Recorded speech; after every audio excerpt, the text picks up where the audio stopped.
Pangenjali. Om Swastiastu.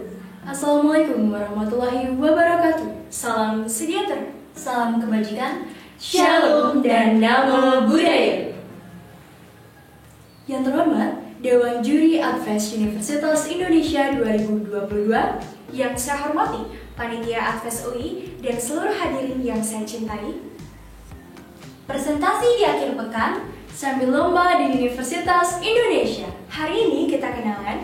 Semoga bisa gaet juara.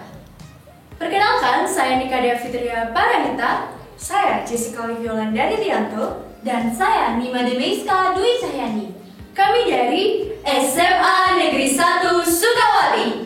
Pada kesempatan yang berbahaya ini, dengan bangga mempersembahkan hasil karya inovasi kami yang berjudul Kombinasi Absolut Tanaman Mahkota Dewa dengan Sirih Merah guna mengangkat gerai jamu meriah berbasis UBI, Urban Farming dan Business Intelligence. Kekayaan alam yang melimpah sesungguhnya menjadi modal dalam membawa revitalisasi bangsa Indonesia menduduki pusat global. Namun sayangnya Dewan Juri yang terhormat, berdasarkan data dari Global Innovation Index, menyatakan bahwa posisi inovasi Indonesia tergolong sangat rendah, yaitu berada pada urutan 85. Dan tak hanya itu, berdasarkan data dari IMD World Digital Competitiveness, menyatakan bahwa posisi daya saing digital Indonesia berada pada urutan 56 dari 63 negara. Persaingan antar negara yang begitu pesat seharusnya menjadi tolak ukur guna melakukan perbaikan negara. Sampai saat ini, negara Indonesia melakukan kegiatan impor yang begitu tinggi, yaitu mencapai 90% pada bahan baku. Hal ini membuktikan bahwa kelimpahan sumber daya alam belum memikat perhatian publik. Pada dasarnya, potensi Indonesia dalam menduduki kancah dunia sangatlah besar. Perbaikan negara sudah seharusnya dilakukan dan didukung dengan kelimpahan sumber daya alam dan teknologi yang mumpuni guna mengembangkan produktivitas nasional berbasiskan dengan peningkatan inovasi masyarakat.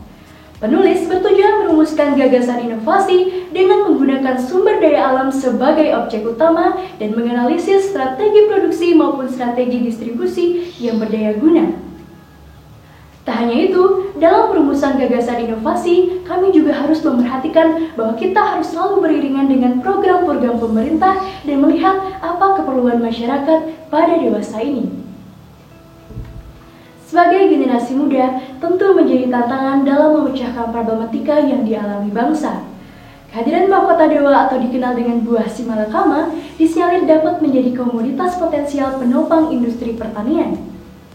Berbagai bukti empiris telah menyatakan kandungan buah mahkota dewa dapat membantu dalam bidang pengobatan. Ekstrak buah mahkota dewa terdiri dari kandungan flavonoid, saponin, alkaloid dan juga senyawa lignin yang teruji dalam menyembuhkan berbagai macam penyakit. Kombinasi dari mahkota dewa maupun daun sirih merah merupakan kombinasi yang komprehensif karena memiliki kandungan saponin dan flavonoid yang menduduki konsentrasi tertinggi dalam menstimulasi daya tahan tubuh serta sebagai penangkal segudang macam penyakit. Persebaran mahkota dewa di Indonesia sampai saat ini masih belum dimanfaatkan secara optimal. Dengan ini, urban farming hadir sebagai solusi dalam membantu mengembangkan perkebunan berbasis teknologi di tengah padatnya perkotaan. Walaupun dengan lahan kota yang masih sempit karena masih sering terjadi alih fungsi lahan, melalui urban farming dapat menghasilkan hasil panen berkualitas tetapi dengan skala yang besar. Sehingga dengan diterapkannya metode urban farming dapat menarik minat masyarakat untuk turut serta dalam mendukung program Smart City. Urban farming menggunakan automatic fertigation system atau sebuah sistem irigasi dengan cara meneteskan nutrisi unggulan melalui emitter air yang dituang pada pupuk ke dalam suatu media tanam. Sistem irigasi ini diterapkan melalui dua teknik penanaman, yaitu teknik vertikultur dan juga hidroponik. Pada tumbuhan mahkota dewa menggunakan teknik vertikultur, yang dimana para teknik ini menggunakan pot atau polybag sebagai media tanamnya. Sedangkan pada tumbuhan daun sirih merah menggunakan teknik hidroponik. Dengan hidroponik, maka akan lebih mudah dalam mengendalikan hama, sehingga akan menghasilkan bahan pangan yang lebih bermutu tinggi. Dengan mengelaborasikan metode urban farming dan automatic fertigation system melalui teknik vertikultur dan juga hidroponik, maka akan mewujudkan dua hal penting, yaitu yang pertama yaitu terrealisasinya program Smart Living dan Smart Environment pada Smart City, yang yang dimana program Smart Living ini memiliki tujuan untuk menciptakan kota yang layak dihuni, sedangkan Smart Environment memiliki tujuan untuk menciptakan tata kelola lingkungan yang baik, berkelanjutan dan juga bertanggung jawab. Yang kedua yaitu perpaduan ini tentunya dapat menghasilkan bahan pangan yang lebih berkualitas, sehingga dengan kedua hal tersebut maka akan lebih efektif dalam mencapai tujuan awal dari adanya urban farming ini adalah untuk menghasilkan hasil panen dengan skala besar tetapi dengan lahan yang sempit. Dengan hasil panen yang memiliki kuantitas dan kualitas yang baik, maka ini akan dengan mudah menarik minat produsen untuk turut andil dalam berinovasi menciptakan suatu produk.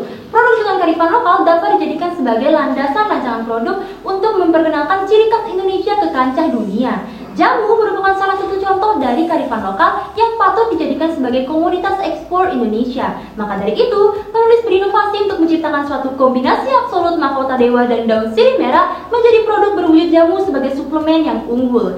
Jamu meriah atau jamu mahkota dewa dan daun sirih merah hadir dalam misi mengangkat produk kekayaan alam Indonesia menuju pasar global guna terwujudnya SDGs. Proses produksi jamu meriah tentunya akan dilalui oleh tahapan yang terstruktur. Dimulai dari yang pertama yaitu proses pememaran. Proses ini bertujuan untuk meningkatkan serta menghasilkan cita rasa bahan baku. Yang kedua yaitu tahap oksidasi atau fermentasi pada suhu tertentu, yang dimana proses ini memiliki tujuan untuk menghasilkan bahan baku yang lebih awet dengan tetap memperhatikan manfaat kesehatannya. Yang ketiga yaitu tahap pengeringan dan pemanasan. Tahap ini memiliki tujuan untuk menghasilkan bahan baku yang siap untuk diolah menjadi bubuk. Bubuk jamu meriah diformulasikan menjadi bubuk yang mudah larut dalam air sehingga memiliki daya guna yang lebih tinggi dan umur simpan yang lebih lama. Proses yang terakhir yaitu proses yang tak kalah penting, yaitu proses pengemasan. Pada proses pengemasan, bubuk jamu meriah dibungkus dengan kantong celup yang dikemas dengan box kemasan dengan tetap mengutamakan 4 prinsip fungsi kemasan, yaitu utility atau kegunaannya, comfortable atau kenyamanannya, flexibility atau keluasannya, dan tentunya estetik atau keindahannya. Sehingga dengan kemasan yang menarik maka akan dengan mudah dapat menggait minat pasar. Perencanaan produk harus diikuti dengan pendistribusian yang komprehensif, sehingga dapat menjadi transformasi dalam menggalakkan perluasan produk ke mancanegara. Bisnis intelijen hadir sebagai aplikasi investigasi dari kognitif manusia dan teknologi kecerdasan buatan yang membantu memanajemenkan dan mendukung keputusan bisnis.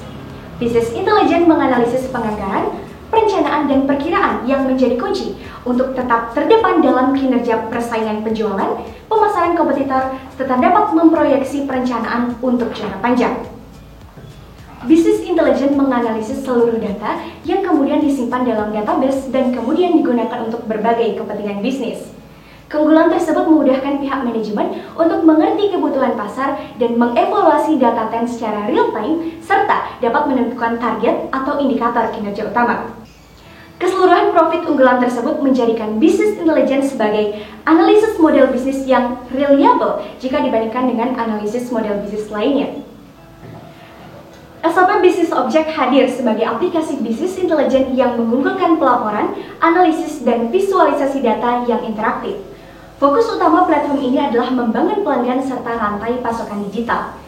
Direalisasikan dengan fitur krusial dan saling berkaitan satu dengan yang lainnya, antara lain yaitu dashboard, ad hoc analysis and reporting, data connector and visual analytics, performance metric, predictive analytics, strategic planning, serta key performance indicator. Komponen dashboard berfungsi untuk memberikan informasi yang mengacu pada kondisi perusahaan terkini, sehingga pengguna dapat menganalisa serta memonitoring situasi pada setiap perkembangan bisnis melalui laman depan. Ad hoc analysis and reporting merupakan elemen dari dashboard yang berfungsi sebagai memberikan informasi dalam bentuk tampilan dengan navigasi untuk memilih data yang relevan dan sesuai dengan kondisi analisis bisnis yang diinginkan. Data konektor yang telah diperoleh kemudian dikembangkan melalui visual analytics, yakni data dalam bentuk grafik, bagan, dan juga peta, guna membantu penggunanya mengidentifikasi pola. Pola kinerja atau performance metric digunakan untuk mengukur aktivitas dan kinerja bisnis dalam bentuk data di suatu rentang, serta memungkinkan terjadinya pencapaian tujuan bisnis secara keseluruhan. Pencapaian tersebut harus didukung dengan predictive analysis, yaitu analisa sempurna dalam menentukan dan mengeksploitasi pola yang terkandung dalam data. pola kinerja yang telah dirangkum menjadi dasar strategi usaha atau strategi planning. Strategi planning terdiri dari analisis, conceptual plan, action plan, dan implementation. Tahap analisis menggali secara terperinci mengenai SWOT pada produk jamu meriah, strengths, weakness, opportunity, dan threats. Menutup kelemahan dengan kekuatan, melihat peluang untuk menghindari ancaman bertujuan untuk mencapai strategi goals yang tertuang pada conceptual plan. Setiap usaha memiliki target pencapaian. Conceptual plan bertujuan untuk merumuskan apa yang seharusnya menjadi misi dan misi guna meraih operating goals atau tujuan keseluruhan dari bisnis. Target diraih dengan memformulasikan action plan, yakni bagaimana tindak lanjut dan langkah taktis yang digunakan untuk meraih misi pencapaian target produk. Tahap selanjutnya yakni adalah implementation, yaitu pengaktualisasian yang diikuti dengan eksekusi dan evaluasi di setiap prosesnya. Peningkatan kinerja serta pemantauan target usaha dan indikator penting yang diatur dengan Key Performance Indicator melalui metode SMART. Spesifik, measurable, achievable, relevant, dan time-bound. Spesifik berarti target harus jelas, detail, dan fokus kepada tujuan. Measurable berarti pencapaian dan target dapat diukur. Achievable berarti target harus realistis atau memungkinkan untuk digapai. Tak hanya itu, target juga harus relevan, yaitu berkaitan dengan tujuan dan orientasi usaha.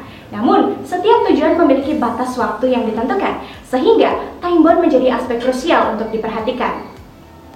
Tentukan sasaran dan tujuan spesifik untuk memperoleh profit secara optimal. Dengan menggunakan serangkaian metode dalam analisis bisnis intelijen bertujuan untuk menghadapi kompetitor pada dunia bisnis. Pengoptimalan sumber daya alam menjadi ujung tombak pemecahan problematika yang dialami bangsa.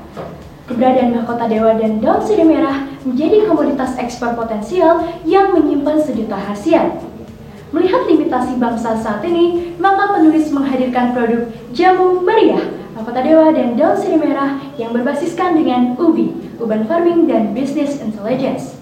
Pengaplikasian BI bertujuan untuk membantu pelaku usaha dalam merumuskan keputusan yang taktis, praktis, dan operasional guna meningkatkan kinerja bisnis.